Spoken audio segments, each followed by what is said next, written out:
Today we've got a special surprise for you. Patrick is Associate Director of Graduate Admissions at the University of California, Riverside, and he's here to talk to us about what the real cost of studying at a business school is. And so somebody could just look at it and go, oh my gosh, that's a really high price. I'm going to be paying that off forever. That TA-ship, it's worth like $55,000. It's a combination of salary, it pays for your health insurance, and part of it is like a sort of a scholarship, like a sort of a tuition relief. You know, it might be wise to build a fun budget. Don't necessarily get the sticker shock. So that's sort of this, we're trying to insulate you and put rubber boots on you so you don't get electrocuted with the sticker shock. Hello and welcome to the International Student Podcast by Prodigy Finance. Today we've got a special surprise for you. We have Patrick Latimer join us. Patrick is Associate Director of Graduate Admissions at the University of California, Riverside. And he's here to talk to us about what the real cost of studying at a business school is. Thank you so much for joining us today, Patrick. Hi there. Thank you very much, Cyndi. And I'm happy to be here with you and look forward to having our conversation. Yes. Tell us a little bit about the work that you do at the University of California, Riverside. Yes. Yeah. I've been with UC Riverside. I'm going on my 9th year here.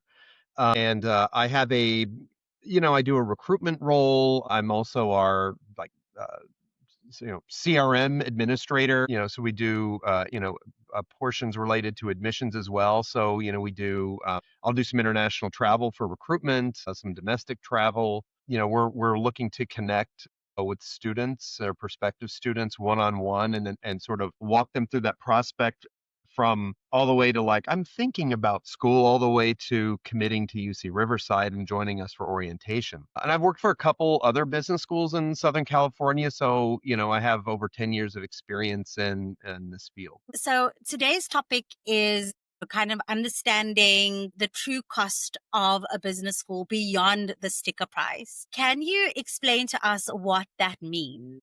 Yes. For example, when people are doing a search, they'll do their ChatGPT search or a Google search, or they'll go to your website and look at schools and compare them and start looking at price tags and things like that. And business schools are professional degrees, and especially like ranked business schools, they tend to be a little more expensive. And so somebody could just look at it and go, oh my gosh, that's a really high price. I'm going to be paying that off forever if I got some sort of a loan or whatever. But then what they may not understand is within sort of higher ed and the business school world, this sort of culture of how much we're doing scholarshiping, how much a teaching assistantship can contribute.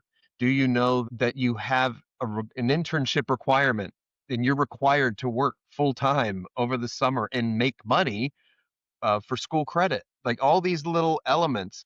Did you know that you can get campus jobs as an international or domestic student, part-time and make pretty good money part-time? So I think when students start adding up all of these options, it really chips away at that large figure that they see at their highly ranked school that they're considering. This is really promising. I know I speak to a lot of students, and that price when they first see it is really overwhelming.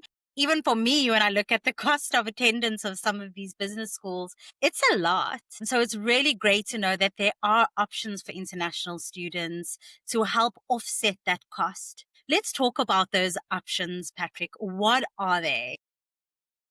First of all, when you go through the application process, put your best foot forward. And so, because typically universities are going to be determining scholarships based upon professional and academic excellence. And so I could give you a list of 5 different profiles of different GPAs and test scores and work experience. And a lot of people can kind of do a pretty decent job in ranking them. So we look at academic and professional excellence when we're doing that. Not necessarily my school, but some schools might have an element like in their application process in the essay where they maybe want you to speak a little bit something that's almost like a scholarship essay. We don't necessarily have that. We determine scholarships automatically at the time of admission. So when a student receives an admission offer, they are going to receive a dollar amount, a scholarship in a dollar amount with their offer. So for some of the more highly qualified students and some of the more competitive students, we will even offer them guaranteed teaching assistantships. And so we have about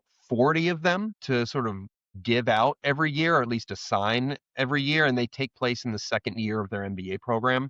And so that TA-ship, if they're when they're admitted, they have a certain period of time to accept the offer, and then they sort of secure that, and and they are guaranteed that TA-ship. It's part-time work in the second year. It's worth like $1,000. It's a combination of salary, pays for your health insurance, and part of it is like a sort of a scholarship, sort of a tuition relief portion. And so when you add that package up, it's about $55,000. And so there are elements that we're looking for when the student is doing an interview.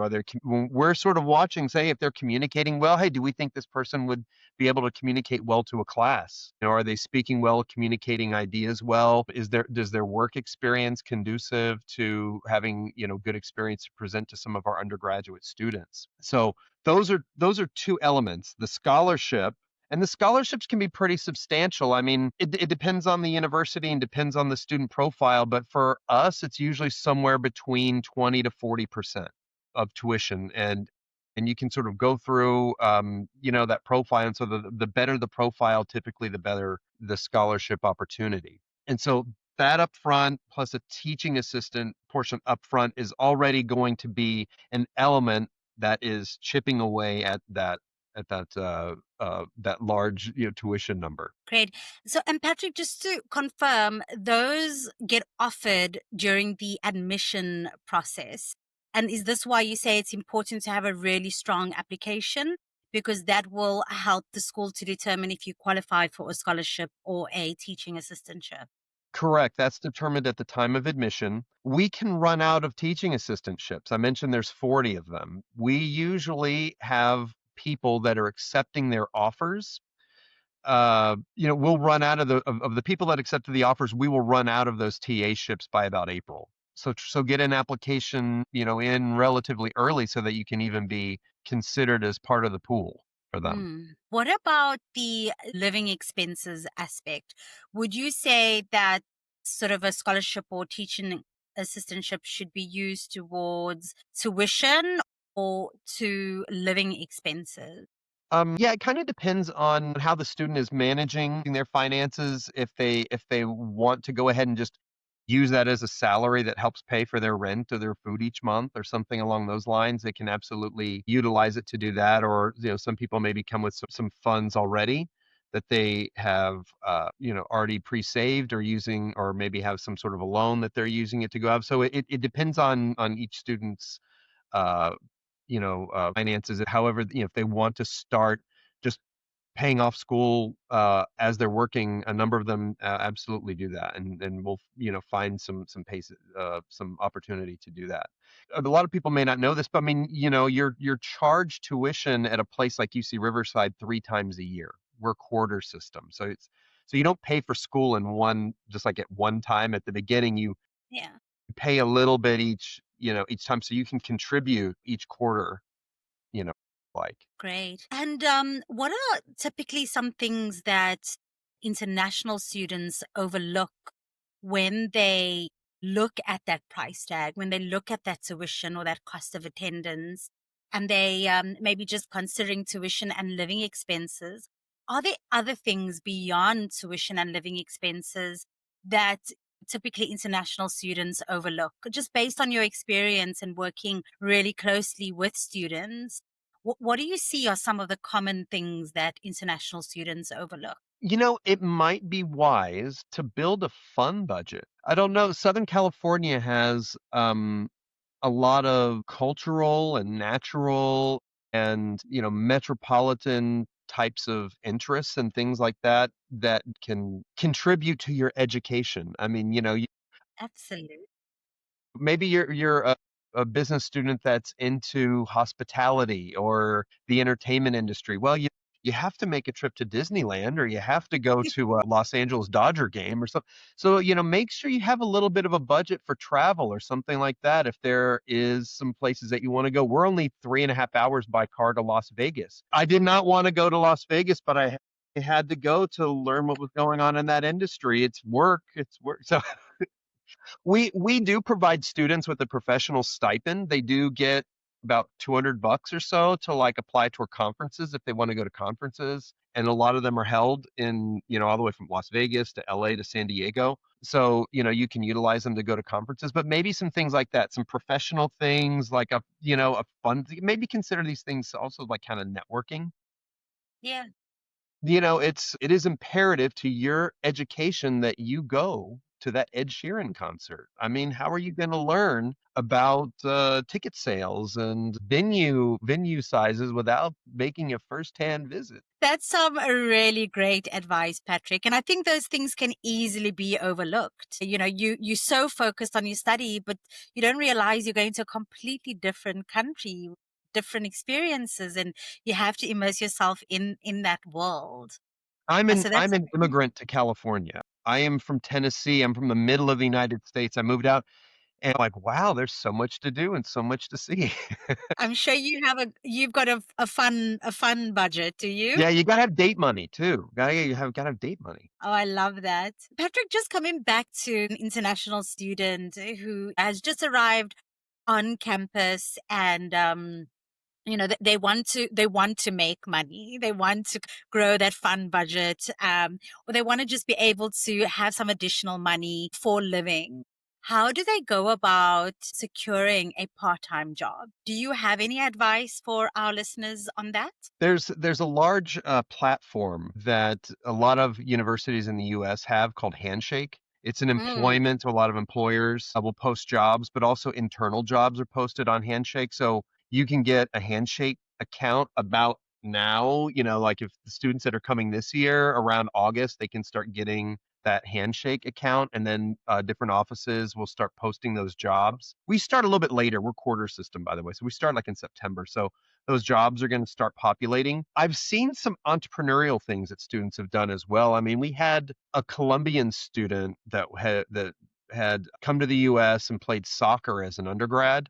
This person just reached out to coaches and said, "I'd like to do analytics for the volleyball team. How is that?" And just like ended up getting a job and then toured with the soccer team. So when they had games in Hawaii, she went along with them to Hawaii for the thing. So, some are kind of entrepreneur. A number of the schools that are here in the United States have anywhere from 10 to 50,000 students. We have about nearly 30,000 students. So we have athletic programs. So there's all sorts of research that's going on. Some students are entrepreneurial and they're reaching out to different people and they're looking up different staff or people and saying, hey, like I'd like to help contribute or do something. And they're kind of finding employment that way and connections that way. And is there anything that your school offers, sort of like a career services? Can you speak to that if you Yeah, know yeah. So much about that? UCR does have a career center. It's like a central career center, but the business students, they get their own student success center. They have an entire team here in the School of Business. They don't have to share their services with anybody. That's all about helping them find internships and jobs. And so there's a number of platforms they have access to that are specifically just for like take Handshake, but multiply it by three. That we have these different sort of platforms that are available for them. We bring recruiters on campus. We're doing all sorts of in-person and virtual sessions. That's the entire student success wing over here on our floor. That's what their job is to prepare students for that. Amazing. Patrick, I wanted to quickly just touch on visas. I'm interested to hear your opinion on, if there are any limitations for an international student when it comes to working part-time. Yes. So in general, you can only work part-time as an international student on campus. So you cannot work part-time outside of campus or for some sort of unapproved, kind of thing or business or under the table for somebody. Students could kind of get in trouble for that. But on campus at a university with 30,000 students, there's a number of different opportunities you can take advantage of. So as long as it's on campus and it's 20 hours a week or less, that's fine. Okay, great. So the teaching assistantship, that is a great opportunity for international students to work on campus. Are there any other jobs available on campus for an international student? Well, I mean, yeah, yeah. So so a couple things. If a student is entrepreneurial, we've had this before. We've had a student get a TA-ship in another department outside of the School of Business that's not one of our guaranteed ones, like within their first year. So we've had students that have, been TAs in physics labs or in the statistics department or something like that. So because they are a grad student, they could get hired on somewhere else on campus. It's not guaranteed. We don't like have a guarantee for that, but there have been some students that have gotten it. They have gotten them, and it's more than like one or two. Usually, maybe three, a year or something like that, depending on how entrepreneurial they are. But I mean, there's dining and housing, and there's graduate student workers. All these offices are hiring graduate student workers. I mean, I've had students that are getting jobs in the office of the chancellor and know more about what's going on campus than I do after a period of time. So there's a wide variety of things. Some people just like doing something within the dining, working in a dining hall, and they have these certain hours for lunch and dinner, and then they don't have, and then they get fed for free, things like that. So there's little perks, and then they're saving however many couple hundred a week on stuff like that. Patrick, can you share some examples of students who have been able to reduce their cost of attendance? Sure. I mean, I think probably some of I mean, the best examples are just, some of the people like probably the best scenario is someone that has come in that has gotten not just like a campus job where they're making like 11, making maybe like $22,000 a year as as like a student or something, but they're making like they're getting the teaching assistantship maybe in another department where they're making like 50 that first year. Maybe they're getting a uh, uh like summer internship that's maybe making above average. Maybe we'd say maybe an average is maybe something like $15,000 over 3 months. Maybe they're doing something else where they're maybe getting uh just like a larger salary, and then they're coming back doing another TA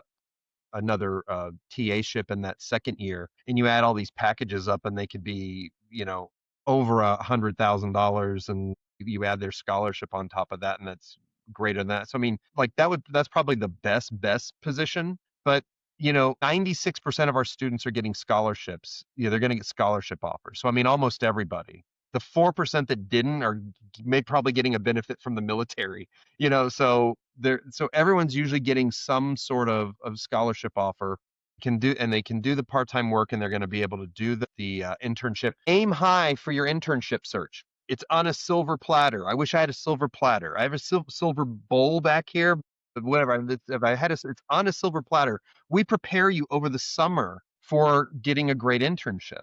And so if you focus on getting a good internship, the more competitive the internship, with the more prominent the company, the higher the salary could be, and that sort of thing. So, if you're coming in motivated, then that's great. Talk to us about the internships. When should a student start applying, or when can they start applying? It may sound like odd, but they can typically start applying over the summer before they've even set foot in class. So usually some maybe in July, but they might open in July. But if you were starting in fall of 25, a number of them may be opening in August. And does your university assist with finding internships? Yeah, we do. Yeah, that's what all of these workshops that we do are conducted by our graduate student success office, and that's their bread and butter. Patrick, thank you so much for joining us today. In closing, what advice do you have for students, whether international or not, comparing MBA programs beyond the sticker price? Well, number one, don't necessarily get the sticker shock. That's sort of this. We're trying to insulate you and put rubber boots on you so you don't get electrocuted with the sticker shock. So if there is a competitive university that you're looking at that's a little higher than you were thinking about, like, go ahead and work on an application for them. Connect with their admissions team, find some things out about them, and then get an application and put a good effort into your application. See what it is in front of you. Not every school has teaching assistantships. A lot of them do, especially larger universities. but, maybe ask a couple questions about, teaching. So what type of qualifications are a university looking for in that? And then look at maybe some curriculum things. Like, if you're doing a one-year program, there may not be enough time for you to do they may not require a summer internship during class in the summer. But if you're doing a larger program, that internship, that full-time internship is probably expected of you. So understanding that you can generate income as a student worker part-time through that internship and through the being a TA, these are just great ways to chip away at that cost. Patrick, thank you so much. Being able to get this advice from someone that works so close to the process is really valuable. I found this really insightful, and I'm sure our listeners did too. To our listeners today, thank you so much for joining. If you are interested in finding out how Prodigy Finance can support you, you could visit the website prodigyfinance.com. We cover up to 100% cost of attendance. And then, as Patrick mentioned, you can also secure a scholarship or an internship to help you offset those costs. Once again, thank you so much for joining us today.